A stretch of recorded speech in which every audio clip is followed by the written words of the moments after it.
आपने समय निकाला, हमारे बीच पहुंचे हैं। मुझे लगता है यहाँ जितने लोग बैठे हैं, इन्होंने कभी ना कभी जीवन में या अभी भी स्वामी रामदेव को देखकर, उनसे प्रेरित होकर योगा जरूर किया होगा। तो कितनों ने किया है, पहले तो हाथ खड़ा कर दीजिए। बड़ी संख्या इसमें। स्वामी जी पूरा हॉल ही हाथ खड़ा कर रहा है। अभिनंदन, पूरा हॉल हाथ खड़ा कर रहा है।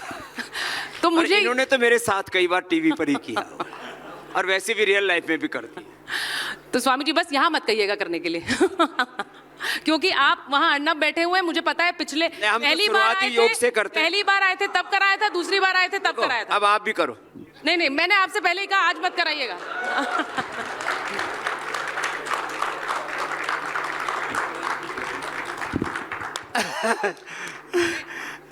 मैं क्या कर सकती हूँ स्वामी? मैं थोड़ा इसलिए बता रहा था कि किसी किसी के पेट मोटे हैं ना, तो थोड़ा हिलेंगे तो ठीक हो जाएंगे। तो स्वामी जी, मैंने लोगों से इसीलिए पूछा क्योंकि न जाने कितने सालों से स्वामी जी योग के जरिए लोगों का उपचार भी कर रहे हैं, लोगों को जीवन शैली के बारे में भी समझा रहे हैं। स्वामी जी, कितना समय हो गया आपको योग करते और कराते? करते हुए 50 साल हो गए। अब हमारी जो दुनिया में जिसको आयु कहा जाता है, वो तो हम भी अब वरिष्ठ नागरिकों की श्रेणी में आ गए। लेकिन सार्वजनिक तौर पर लगभग 35 सालों से करवा रहे हैं। और मैं देखता हूँ, जैसे अभी हमारे श्रद्धेय कृष्ण गोपाल जी कह रहे थे, पूरी दुनिया युद्धों के दौर से गुजर रही है, मानवीय मूल्यों का पतन हो रहा है, साम्राज्यवाद, पूंजीवाद, विस्तारवाद मुंह खड़ा है, पूरी दुनिया को अपने क्रूर पासों में लीन लेना चाहता है। योग क्या है? योग एक पूरी समष्टि के साथ सामंजस्य है। और मनुष्य योग करेगा तभी, आज छोटे छोटे बच्चों को ब्लड कैंसर, मैं तो रोज देखता हूँ, छोटे छोटे बच्चों को ब्रेन ट्यूमर, छोटे छोटे बच्चों को लिवर फेलियर, किडनी फेलियर, इतना ज्यादा जंक फूड, फास्ट फूड खा रहे हैं, उनको पता नहीं वो क्या कर रहे हैं, अपने शरीर के साथ क्रूरता कर रहे हैं। हमारा लीवर, हमारी किडनी, हमारे intestine, pancreas, lung, heart, brain, सब बेचारे अंदर से त्राहिमाम, पाहिमाम, रक्षमाम, उनको अब जो है शरीर तो 99% ऑटोनॉमिक सिस्टम पर चलता है, आदमी मनमानी करता है। 1-2 इंच की जीभ ने जीवों को परेशानी में डाल रखा है। तो योग करेंगे तो ही अपने जीवन को बचा पाएंगे। पिंड में सारा ब्रह्मांड और स्वयं ब्रह्म सन्निहित है, लेकिन हम बहुत ऊपरी स्तर पर, बहुत सतह पर जीवन को जीने लग गए। इस सरफेस से थोड़ा नीचे उतरना है। आत्मावारे द्रष्टव्य मंतव्य है, आत्मदीपो भव, वहाँ पर पहुँचना है तो योग की तरफ तो मुड़ना ही पड़ेगा। और जो आपने राष्ट्र सर्वोपरि सम्मेलन रखा है, ये सच है कि हमारे जीवन पर पहला अधिकार इस धरती माता भारत माता का है, और उसको आपने आगे रखा, उसके लिए अभिनंदन है। अर्णव जी इस संकल्प को जीते हैं। पूरा आर भारत रिपब्लिक जो भारत परिवार है, हिंदी से लेकर के इंग्लिश से लेकर के बांग्ला और कन्नड़ में भी बहुत जोर के खूंटे गाड़ रखे हैं भाई, जोरदार अभिनंदन है। हाँ, इतना साहस भी एक शून्य से यात्रा है शिखर की, और उसके लिए, और ये होना ही चाहिए। देखो, भारत लगभग 150 करोड़ की आबादी का देश है सुचिता जी। बहुत सारे प्रश्न हैं यहाँ पर, सामाजिक, आर्थिक, राजनीतिक, बहुत सी कुछ विषमताएं भी हैं, और उनको हमें उनका समाधान भी हमें करना है।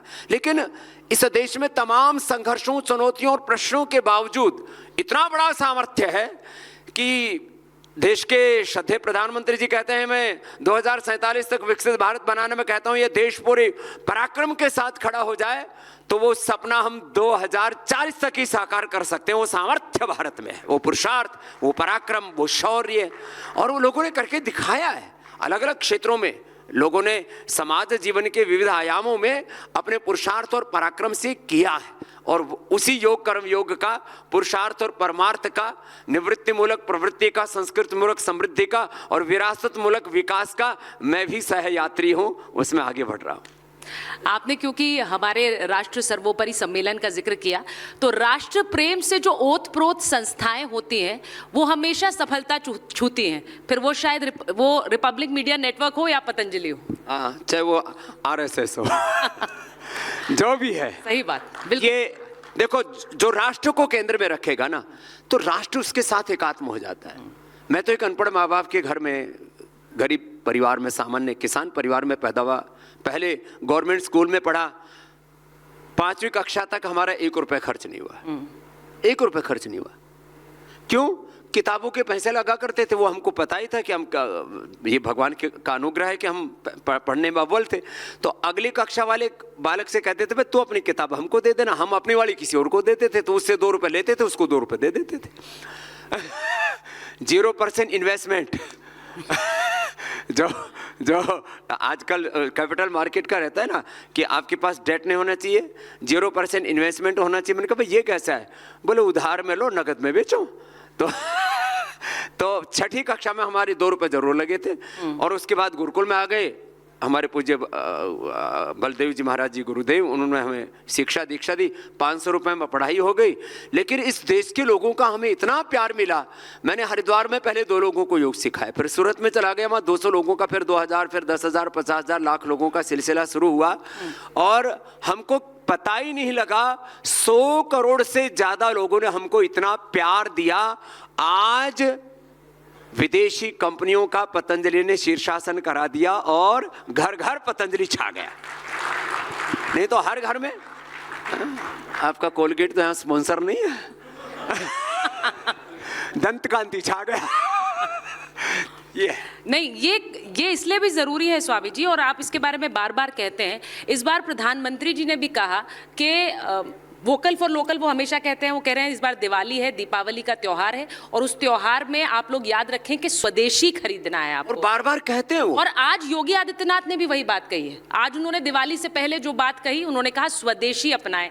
और इसीलिए एक स्वदेशी कंपनी ने बड़ी बड़ी एमएनसीज को नाको चने आर्य समाज से लेकर के, आरएसएस से लेकर के, स्वदेशी जागरण मंच से लेकर के, हम तो इसमें बहुत पीछे आते हैं। लेकिन पूर्वजों की पुण्डाई का हमें लाभ मिला है। जो हमारे पुरखों ने तप किया उसका लाभ पतंजलि को मिला, और पतंजलि ने वो लाभ देश को दिया। हम कहते हैं हम पुरुषार्थ करेंगे उससे अर्थ आएगा, लेकिन वो परमार्थ के लिए लगेगा, स्वार्थ के लिए नहीं। जैसे अभी हमारे मुझसे पहले कृष्ण गोपाल जी कह रहे सुख से मूलम धर्म, धर्म से मूलम अर्थ, अर्थ से मूलम राज्यम। लेकिन वो अर्थ परमार्थ के लिए होना चाहिए, स्वार्थ के लिए नहीं। हमारे यहाँ तो स्वार्थ को तो जीवन में कुछ स्थान ही नहीं था। तो ये सच है कि जो स्वदेशी है, आत्मनिर्भरता है।